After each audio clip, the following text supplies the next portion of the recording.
sempre existiu, tá certo? Mas, de uma forma mais geral, é um fato novo, ok? Inflação de custos, acho que isso vocês já estão cientes, principalmente onde a mão de obra intensa, tá certo? Alguns mercados em específico isso é mais sério, você vai para o Nordeste, você está tendo construção civil crescendo enormemente e trazendo gente do Sul. Então, se você tem um serviço que você compra que é no Nordeste para sua empresa e que envolva alguma construção, você vai ter uma dificuldade enorme de contratação. Então, ainda tem essa questão regionalizada. Aquilo que eu falei da formalidade, da formalização das relações, impacta na estrutura de custos, principalmente nas empresas pequenas. Então, seus fornecedores pequenos vão ter grandes oportunidades, mas eu acho que vão ter grandes desafios em relação a recursos humanos. Eu não estou querendo dizer aqui que a empresa pequena é sempre mais amadora, não. Eu tenho casos de empresas pequenas que são sensacionais como gestoras de pessoas, tá certo? E essas vão muito bem. Mas tem empresas pequenas que têm uma visão de colheita no mercado de pessoas. Vai lá, busca, sai, bota outra, não importa. Tá ok? Como é a gestão do seu fornecedor? A questão aqui é o seguinte, se o fornecedor é um mau gestor, principalmente gestor de pessoas, isso vai, de alguma forma, influenciar para vocês. Essa é a minha sensação. Da mesma forma, se você olhar seu fornecedor na década de 80, que você sabe que não tem competência na administração financeira, você ficaria desconfiado dessa empresa. E, da mesma forma, hoje, se ele não tem uma boa gestão de pessoas, e você pode ver isso nas pessoas que você tem contato, essa empresa provavelmente vai ter dificuldades. Tá ok? Sei que eu não devo estar falando nenhuma grande novidade, mas é para dar um quadro. Foi até um exercício meu aqui para falar com vocês. Então, quais são os desafios para a liderança aí? A gente tem que ter... O grande desafio é ter headcount suficiente, mantendo esse fluxo de entrada e saída de gente, saindo o mínimo possível. De vocês, nos planos de vocês. E estratégia para isso. Muitas vezes a gente faz estratégia de obtenção de recurso, de dinheiro, de como é que a gente obtém financiamento, como é que eu encontro um incentivo fiscal e negocio isso ao longo de 3 anos. Mas será que a gente gasta esse planejamento, essa preocupação, modelando como é que eu vou criar um fluxo de gente que atenda a necessidade de negócio, como eu estava dando exemplo da CSA, que teve que fazer um acordo com o Senai, e a Santa Cruz, descobrir fontes de pessoas, desenvolver essas pessoas para que elas pudessem trabalhar na CSA. Isso é uma coisa a longo prazo, né? Isso levou, eu acho que levou 3 anos o desenvolvimento da CSA. Então, isso é um plano longo e que hoje é muito difícil. Isso é um grande desafio de liderança para vocês hoje.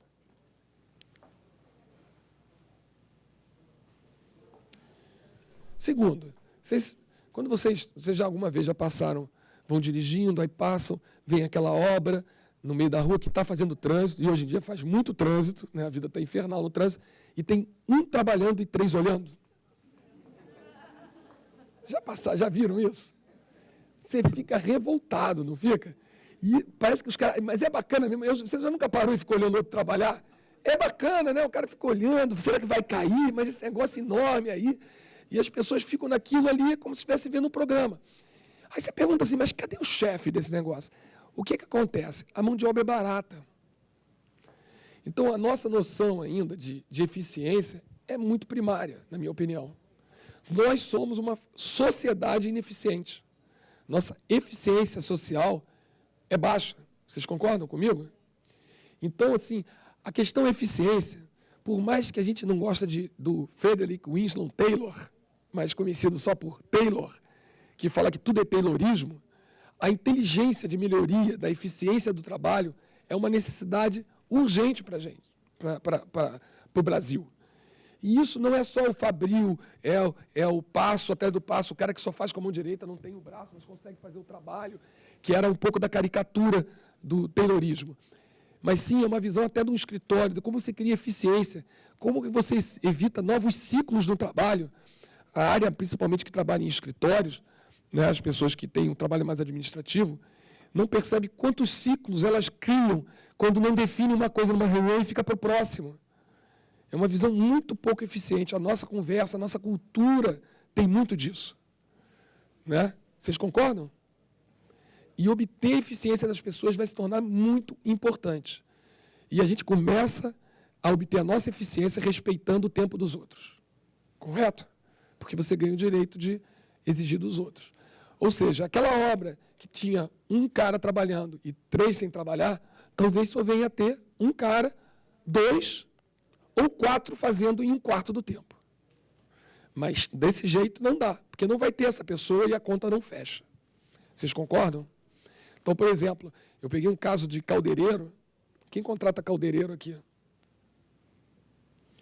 Caldeireiro, eu estava conversando com o pessoal de uma indústria grande e falou assim, olha, não é nem por causa do meu mercado, porque ele trabalha na área de gases, o petróleo está pagando mais caro. Eu já aumentei, isso foi no começo, lá para março, aumentei 25% o custo de um caldeireiro. Então, a gente não está falando de um pequeno impacto, e já deve estar mais, ok? Vocês sentem esse aumento do custo da mão de obra para terceirização? Quem contrata aqui terceirização já deve perceber isso claramente.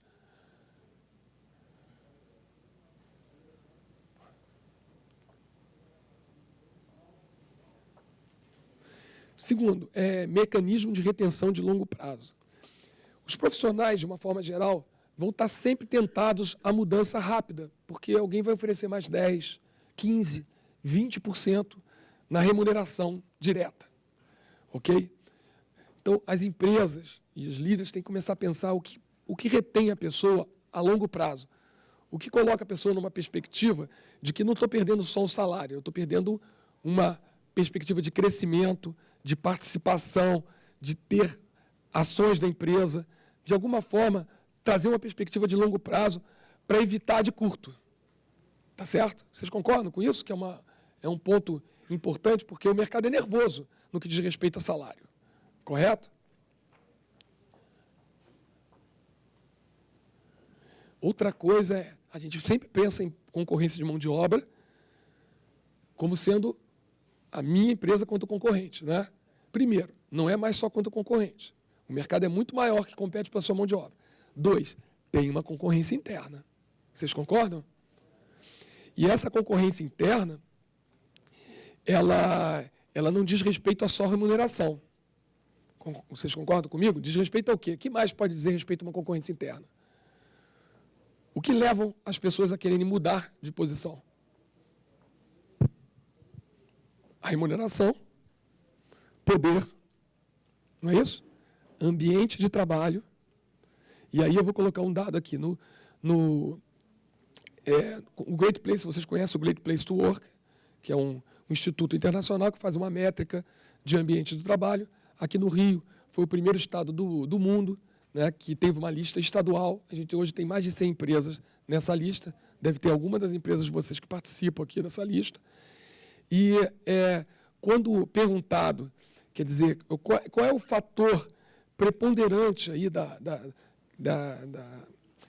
para um ambiente de trabalho, para a retenção das pessoas, é principalmente a credibilidade do chefe direto. Ou seja, o chefe direto é o fator mais importante, mais preponderante para a noção dele de clima na empresa. Ok? Então, uma mudança interna, muitas vezes, é a solução para uma pessoa. E o mercado vai estar ofertante. Vocês concordam? Ok? Então, estilos de gestão vão concorrer internamente dentro da empresa também.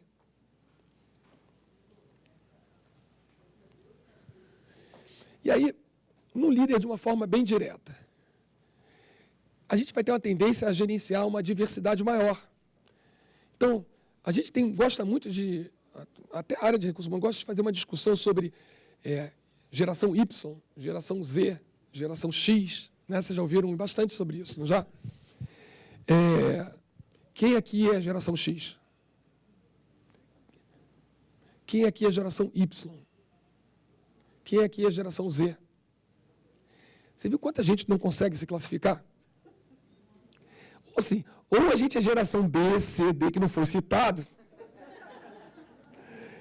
Ou, na verdade, o que as pessoas querem é individualização, não a categorização em geração. Concorda? Então, o que acontece? Um grande desafio do líder é, imagina hoje, vocês pegarem um cara, um gestor aqui, pegar um sujeito que acabou de se formar muito bem, partiu direto para o MBA, melhor aluno do MBA, cheio de energia, empreendedor, junto com um cara de 60 anos, que ele se trouxe do mercado e botou os dois para trabalhar juntos. É fácil. Mas vai ter que funcionar, não vai?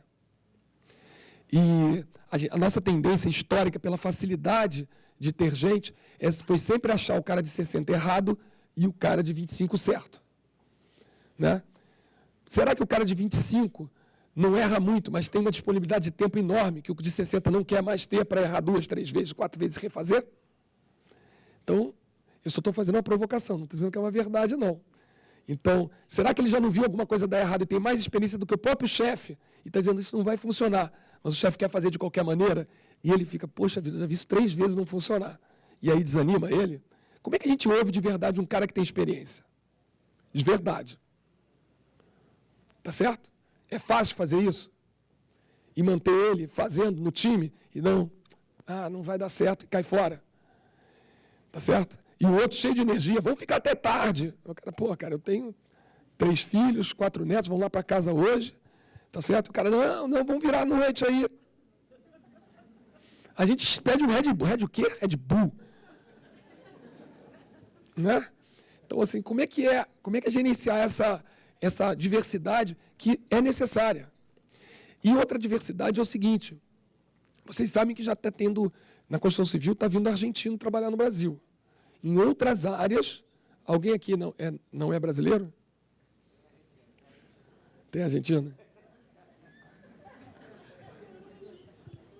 E já tem argentino, e não vai ser só argentino. Portugal está muito mal no mercado de trabalho. Eu tenho projeto em Angola, muitos portugueses indo para Angola, e eu não entendo por que eles ainda não vêm para o Brasil. Mas eles vão começar a vir para o Brasil. É porque lá pagava em dólar, bom, mas isso já mudou muito. Vão começar a vir para o Brasil também. Começa pelo de língua portuguesa, mas a gente vai ter um movimento de todas as diversas línguas. E gerenciar essa diversidade vai ser muito importante. Então, nos Estados Unidos estava acostumado, tem um brasileiro, um colombiano, um cara da África do Sul, um australiano, isso é comum. Para a gente não é tão comum. A gente já expatriou muita gente, mas também a gente vai receber expatriado como contratado, não um executivo que é diretor lá e que veio cuidar da filial aqui no Brasil, como mão de obra contratada direta, ok? Isso envolve um outro desafio, que é línguas. Quer dizer, é inevitável com esse crescimento nós nos internacionalizarmos cada vez mais. Então, você lidar com línguas diferentes, aculturar essas pessoas, vai ser um desafio. Alguém aqui já trabalha com estrangeiro? Gente que veio de fora? E veio por causa do conhecimento do Brasil? Não. Porque, por exemplo, as empresas de petróleo, muitas já estão contratando gestores de plataforma de fora. Alguém aqui é de empresa de petróleo? Muitas empresas de petróleo já contratam um gestor de plataforma que é de outro país. E esse cara está lá no quadro como funcionário de uma empresa brasileira explorando e trabalhando no Brasil.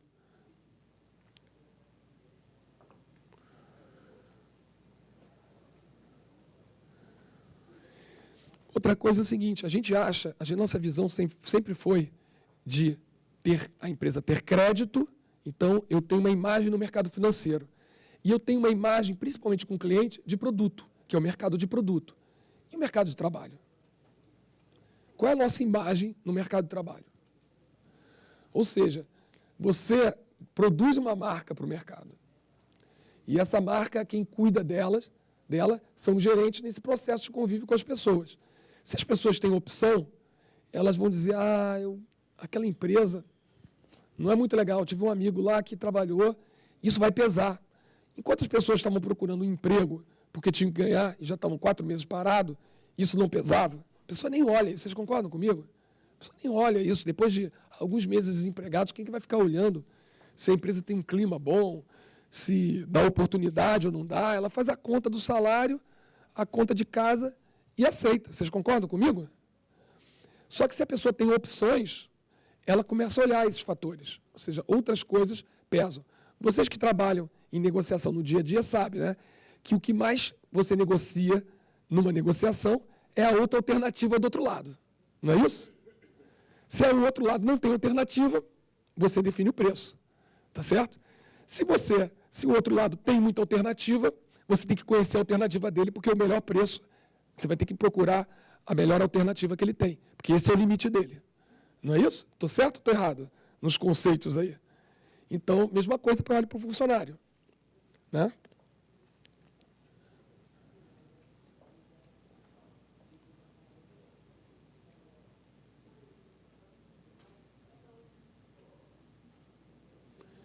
A questão da meritocracia, como a gente já citado, só rapidamente, quer dizer, prestar muita atenção se você está valorizando as pessoas que mais contribuem e, de alguma forma, tornando isso público para que sirva como um feedback para o cara que não tem um desempenho tão bom. Tá certo? Então, isso é muito importante, principalmente comunicar isso. Às vezes, um e-mail, um elogio, isso já tem um efeito enorme. Depois, também, na remuneração, na premiação, na participação nos resultados. Ou seja, prestem muita atenção quando forem fazer as suas avaliações de desempenho das pessoas. Isso é uma coisa muito importante que muitas vezes é tratado como uma burocracia. Não pode ser mais burocracia. Vocês têm que lutar internamente, mesmo que os funcionários não saibam, para que tenha aquilo justo, para que tenha o dinheiro que deveria ter ali, para que aquilo ali, para entender o critério na organização inteira, porque aquilo ali forma a relação com os seus funcionários. Outra questão aqui, que eu acho importante, que diz respeito à questão do recrutamento e seleção, é que vocês têm que começar a imaginar, talvez, como líderes, como qualificar internamente. Como que eu pego a pessoa que não é tão preparada e qualifico? Como eu pego um funcionário que eu quero colocar numa outra área e preparo antes ele? Ou seja, e como eu que produzo uma fazenda de gente, em última instância? E aí é uma visão um pouco mais da organização, não tanto da liderança do líder que tem um contato direto com o funcionário. Mas, assim, é uma pergunta que às vezes eu faço para a organização. Onde é que é a sua fazenda de gente? Onde é que você planta, colhe as pessoas? Tem gente que não gosta muito dessa expressão, né, porque parece que desumaniza. Mas é o seguinte, eu estou pegando o jovem, a gente tem um programa de jovem aprendiz agora na empresa, não tem? Normalmente, todos os programas, principalmente de cotas, são totalmente desconectados com qualquer outro programa que você tenha de recursos humanos. Vocês concordam comigo? Ele entra, sai. Muitos, até estágio era assim no passado. Hoje é difícil, geralmente estágio está bem integrado. Mas muitas empresas assim, o estagiário entrava, passava 6 meses, renovava ou não, pum, cai fora, entra outro, não sei o quê. Isso é jogar fora o potencial de produzir gente. E com um mercado desses, isso é muito caro. Então, um ponto é onde eu produzo gente, é na comunidade ao redor. Eu invisto na comunidade para conseguir ter gente, tá certo? Eu pego os filhos dos funcionários e começo a gerar educação para tentar trazer essas pessoas também para trabalhar aqui. Concorda? E, ligando isso àquela questão da atratividade de longo prazo, pense numa empresa tipo varejo, grande, que tem um caixa que ganha salário baixo, um pouco mais do que o mínimo, vai ter muita dificuldade de reter. Vocês concordam comigo? Grande dificuldade é primeiro emprego. O que vocês fariam para reter essas pessoas? Não dá para pagar um super salário. Você tem que formar as pessoas para o mercado de trabalho, na minha opinião. A pessoa tem que entender que entra ali, vai sair, mas vai sair diferente. Tá certo? O McDonald's foi um pouco isso para o Brasil no começo do McDonald's aqui. Concorda?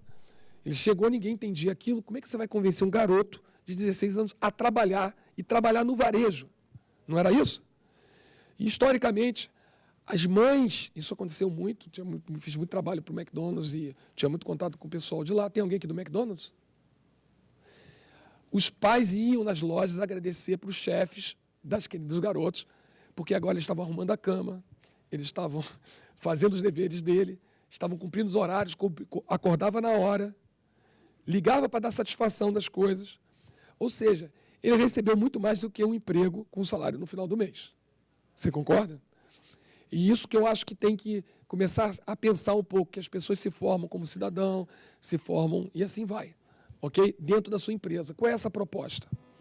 Né?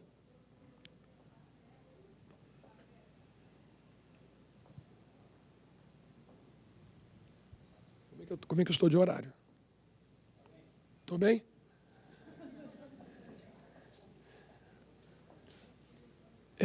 A fazenda de gente, ó, deu sorte com o quadradinho, já falei.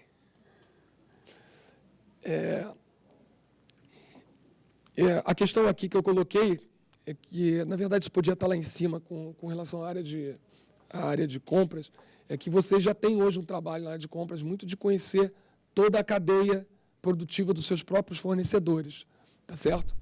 E eu acho que isso vai ganhar muita importância, porque essa questão da eficiência, separar o que é a inflação de custo real que ele está tendo, porque o mercado vai ficar mais nervoso. Então, você isolar o que definir preço em todo o mercado desse gênero é muito mais difícil. Então, você entender um pouco mais de como é a gestão dele e como é que a cadeia dele se torna mais importante. Ou seja, o preço em si, sozinho, num mercado como esse, é uma coisa meio difícil, porque, vamos dizer, você concorre. Talvez, quando terminar a concorrência, quem ganha já não quer mais te fornecer, porque ele tem outro e está lotado. Eu vejo dessa forma, talvez um pouco teórico, porque eu não sou uma pessoa da área, mas eu vejo um nervosismo. Vocês concordam que existe um pouco desse nervosismo com relação à própria fazer a oferta, manter a oferta, poder cumprir a oferta? Então, a precificação é uma coisa que fica mais difícil nisso. Outra questão que está ligado a essa olhar, né, mais para o futuro é você como líder, como chefe, mas como líder, que aí você tem que ser líder. Você fornece para as pessoas alguma visão de futuro? Aonde você quer chegar? Onde que elas podem chegar com você? Aonde que a organização vai? Isso a gente subestima isso. Mas o que retém as pessoas a longo prazo é se ligar a alguma coisa que vai acontecer no longo prazo. Vocês concordam? Será que, quando vocês pensam para os seus subordinados e para os seus chefes, isso está claro? Isso está comunicado? Está conversado com as pessoas?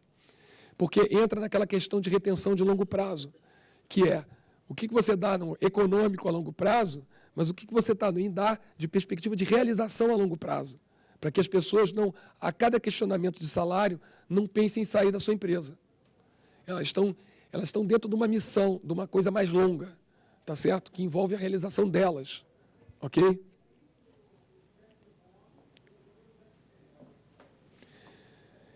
A individualização foi aquela pergunta que a gente estava fazendo aqui da X e Y. A gente tem a necessidade, na nossa vida corporativa, de definir grupos, clusters, características de grupo, para poder tratar dos problemas de uma maneira mais fácil, né? Está na nossa natureza de procurar fazer isso. Só que quando a gente fala de pessoas, nós não gostamos disso, mas a gente faz isso com os outros. Esse é um grande desafio, é começar a olhar nas pessoas algo individual. Não é uma empresa para cada pessoa, não é essa utopia, mas é realmente entender as necessidades, as flexibilidades, o desejo daquela pessoa, o talento daquela pessoa, tá certo? Para que ela realmente se sinta engajada. Ok? Então, tinha um caso clássico daquele funcionário que é totalmente operacional, servente, mas é o chefe lá na escola de samba. Quer dizer, você realmente não conhece aquele indivíduo. Ele está ali, ele é uma tarefa, na verdade. Né? Teve até um livro que falava dos invisíveis, né? Que eram aquelas pessoas que trabalhavam, feito gari, que apesar de vestir laranja, a gente não vê. Não é verdade? Você passa pela rua e são os invisíveis. Então, a gente tem que tornar as pessoas mais visíveis. A gente tem que entender as pessoas, porque senão elas nos abandonam, porque elas vão poder abandonar com mais facilidade. Ok? Então, e a gente está falando de mão de obra, está falando da base também. Ok? Um ponto importante, que é uma questão mais institucional, mais organizacional, nem tanto do líder, mas envolve a nossa consciência como líder, que é o seguinte: a gente vai começar a ter que, no Brasil, a dar passo para trás. O que significa isso? Você procura um técnico, tá certo? Está fácil encontrar o técnico. Vocês procuram um técnico? Vocês têm que contratar técnico? Alguém aqui? Procurar técnico de indústria, está fácil? Está muito difícil. Técnico de qualquer área é difícil. Aí você fala o seguinte, não, vamos fazer um programa interessante, fazer um acordo ou com o Senai ou quem for, para treinar e criar mais técnico, para botar mais técnico no mercado. Um exemplo disso é o Promimp. Vocês conhecem o Promimp? Promimp é um programa que a Petrobras promoveu, tá certo? Com o Ministério, um programa enorme, que visa a formação de mão de obra para a área de petróleo. Por quê? Porque ela viu que com pré-sal, com 60 projetos que eles tinham em carteira, não ia ter gente para aquilo. Então ele falou assim, olha, vamos fazer um mapa econômico, geográfico, quais são as funções, são 187 funções, vamos ver, mapear a demanda e vamos produzir gente para isso. Bacana. Então, quem são os operadores desse desafio? São os S's, né? Senai, Senac, e assim por diante, porque até a Senac entra, porque, apesar de ser indústria, tem uma parte de hotelaria, e as escolas técnicas federais, tá ok? Que são os grandes operadores desse tipo de formação, concorda? Beleza, ótimo, montaram os treinamentos, vamos botar agora o pessoal para dentro. Olha, mas espera aí, com esse mercado tem que pagar alguma coisa, vamos pagar bolsa, pagaram bolsa para as pessoas. Poxa, muito legal, né? Brasil que a gente vive.